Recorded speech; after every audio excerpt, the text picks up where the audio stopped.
Үйіңізге тосыннан қонақ келетін болған жағдайда не істеріңізді білмесеңіз, осы салатты жасаңыз.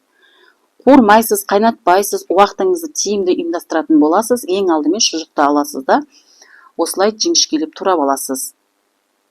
Қиярымызды алып, бірнеше бөліктерге бөліп, ұзыншалап тураймыз.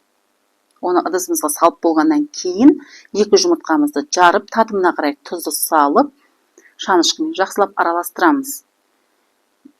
Қимақ тәрізді осылай екі бетін алмастыра отырып пісіріп аламыз. Олардың барлығын орап, майдалап, турап аламыз. Видеода көрсетілгендей. Оны ыдысымызға салып,